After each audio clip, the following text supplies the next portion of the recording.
right. Well, congratulations, class of 2026. You were college graduates. Almost. We're getting there.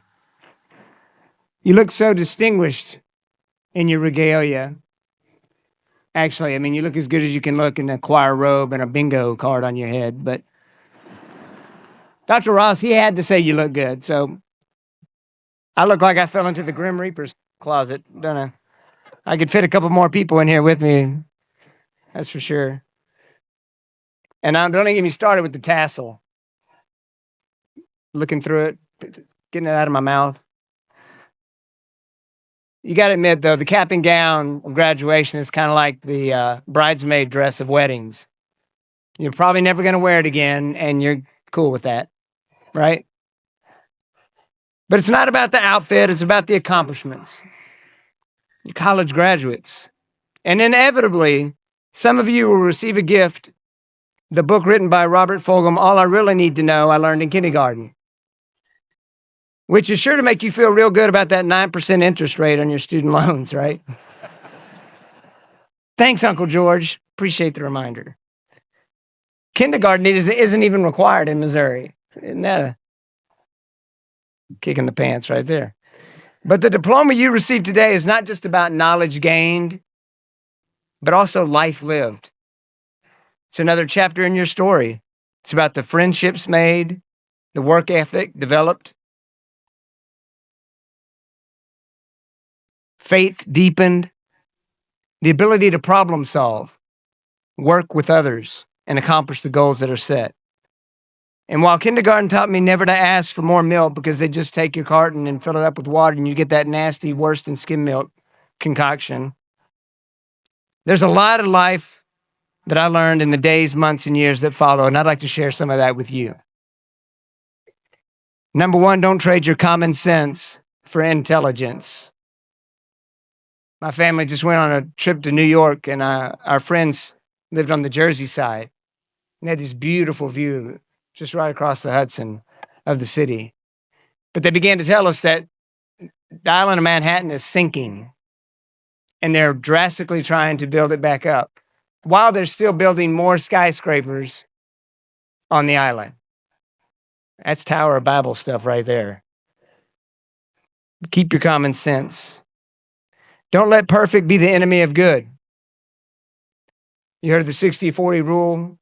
If you can find a job where you're able to do work in your giftedness and in your strengths 60% of the time, that's really good. I have to say there were several times in my life when I was 80-20. And one of those was when I was able to teach with you guys. Well, Dr. Means may say that it was more of a 60-40, and I was lacking in that 20. I only did 20% of the 40, but that's details. Details.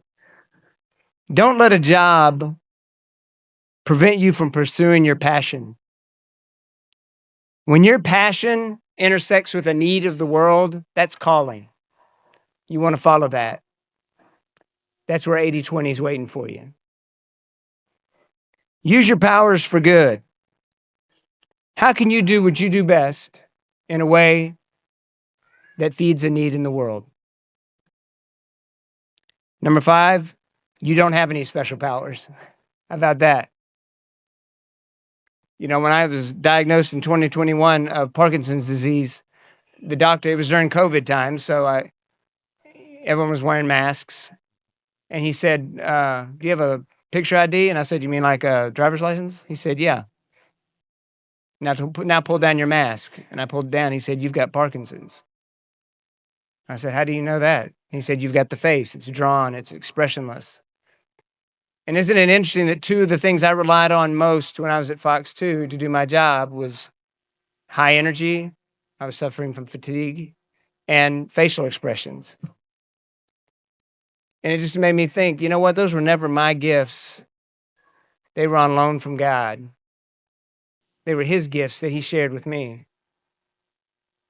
And now that those are gone, he's not done. He'll just use different ways of using me for his glory. So take care of those gifts. Use them for good. Don't miss out on joy chasing happiness. Happiness is an emotion. It comes and goes. Happy, sad, mad, angry. But we can choose joy. Regardless of our circumstances, we can choose joy. We're told to rejoice always by the Apostle Paul. All the time rejoice. More joy, more joy, more joy. After Hurricane Katrina, there was a woman standing in front of her house and it was completely wiped out. Her home was completely leveled, everything gone. The news media is putting microphones in everyone's face and they're like, how are you going to do this? How are you going to deal? And they get to her and I go, how are you going to get past this? And she said, my God's bigger than all this. That's joy in the midst of any circumstances. Joy is not a suggestion. It's a commandment. Oh yeah. Ecclesiastes 11:9. Rejoice, O young man, in your youth, and let your heart cheer you in the days of your youth. Walk in the way of your heart and the sight of your eyes, but know that for all these things, God will bring you into judgment. We're going to be judged if we didn't joy enough. If we're not joying, then we're not showing appreciation for his incredible creation, including one another. Number 8, life is in the ad lib. That's where the fun happens. When the scripts, you're off script, everything doesn't go the way you planned it, that's where the magic happens. I was at Tri-City Speedway, it's a dirt track over in Illinois, and Bill was one of the racers that had been there for years, and they were letting me take the car for a lap, which is even before Parkinson's. I should not have been driving the car. But that's a whole nother story. But I said, Bill, you got any advice before I take this lap? And he said, yeah. Put your foot to the floor, count to 3 and turn left. And if that doesn't work, adjust. That's the best life advice I've ever got. Put the pedal to the metal, count to 3, turn left, and it doesn't work, adjust. It's all in the adjustments, the ad lib. But when things get off script, what's your anchor? Or should I say, who's your anchor? Number 9, leave room for mystery. We think we have all the answers of today's problems in our back pockets. We can pull it out at any moment. Google search for whatever we're looking for. But life is not a problem to solve. It's a gift to enjoy. That's why he wants us to joy. This life is a gift. Death is a better preacher than life, because from that perspective, we know how precious life is. Give faith a chance.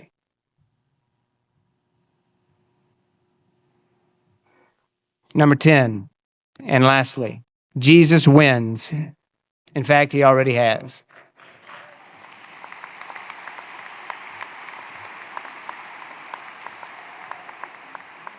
During the pandemic, I was the first person at Fox 2 to get it. That was great. And my family soon followed, and I was down. And I'm driving around our neighborhood, and I see this lemonade stand. And I'm like, oh, there's some normalcy. I'm going to go get some lemonade. So I pull over, and I say, I'll take 1 glass of lemonade. And she goes, oh, we're not selling lemonade. Oh, we're selling art. I said, okay, I'll take some art. And she came back to the car. I gave her my money, and she gave me this stone. And on it was written, hope. And I said, this young lady just taught me a thing or two about where my heart should be right now. Hope. Because if the pandemic taught us anything, it's that all earthly anchors fail us, all of them. Whether it be our job or our health or fame or whatever it is. Whatever you're holding on to other than Jesus Christ, it will not hold through the veil. It will always prove false, fleeting, and fake. He's the only thing that'll hold. I'm a proud kindergarten graduate, wore the cap and gown of high school.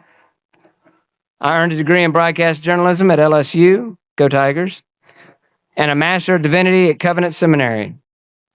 But at the end of the day, at the end of my days, I pray that I can echo the words of our Apostle Paul in his letter to the Corinthians when he said, I determined to know nothing when I was with you but Jesus Christ and him crucified. That's it. I determined to know nothing else than Jesus Christ and him crucified.